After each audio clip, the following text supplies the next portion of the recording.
உடல் ஊனம் என்ற சொல்லை நீக்கி மாற்றுத்திறனாளிகள் என பெயர் சூட்டி மாற்றுத்திறனாளிகளுக்கெல்லாம் மகுடம் சூட்டிய முத்தமிழறிஞர் தலைவர் கலைஞருடைய இந்த பிறந்த நாளில் அவர் மாற்றுத்திறனாளிகளுக்காக செய்திட்ட சாதனைகளையும் வரலாற்று திட்டங்களையும் ஆணைகளையும் நினைத்து லட்சோப மாற்றுத்திறனாளிகள் என்றும் நன்றியுணர்வோடு அவருடைய பிறந்த நாளில் இங்கே வருகை தந்து அவருடைய திருவுருவச் சிலைக்கு மாலை மலர் தூவி மரியாதை செய்தோம்.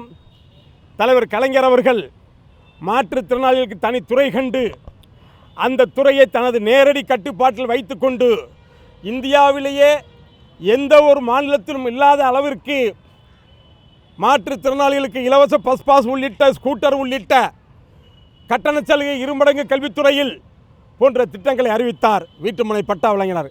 அவர் வழியில் மாண்புமிகு தமிழ்நாடு முதலமைச்சர் அவர்கள் இன்றைக்கு இந்தியாவில் இருக்கக்கூடிய முதலமைச்சருக்கெல்லாம் ஒரு முன்னோடி முதலமைச்சராக வழிகாட்டு முதலமைச்சராக இருந்து கொண்டு இந்தியாவிலே எந்த மாநிலத்திலும் இல்லாத அளவிற்கு உள்ளாட்சியில் மாற்றுத்திறனாளிகளுக்கு பிரதித்துவம் கொடுப்பதற்காக சட்டசபையில் வரலாற்று சிறப்புமிக்க சட்ட மசோதா நிறைவேற்றி இன்றைக்கு கவர்னர் ஒப்புதல் அளித்த ஒரு வரலாற்று சிறப்பு நாள் இன்றைக்கு தலைவர் கலைஞருடைய பிறந்த நாளில் நடைபெற்றிருக்கின்றது.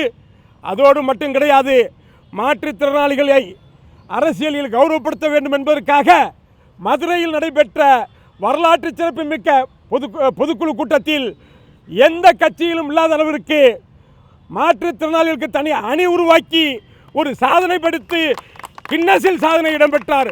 மாண்புமிகு தமிழ்நாடு முதலமைச்சர் அவர்களுக்கும் துணை முதலமைச்சர் அவர்களுக்கும் இந்த தலைவர் கலைஞருடைய பிறந்த நாளில் நன்றியையும் பாராட்டுக்களையும் தெரிவித்துக் கொள்கிறோம்.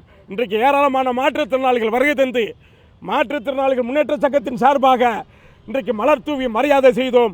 எல்லா மாவட்டத்திலும் மாற்றுத்திறனாளிகளுக்கு ஆவலராக இருந்த தலைவர் கலைஞருக்கு இந்த பிறந்த நாளில் இனிப்புகளை வழங்கி மலர் தூவி மரியாதை செய்கிறார் என்பதை இந்த நேரத்தில் மனமகிழ்ச்சியோடு தெரிவித்துக் கொள்கிறோம். நன்றி, வணக்கம்.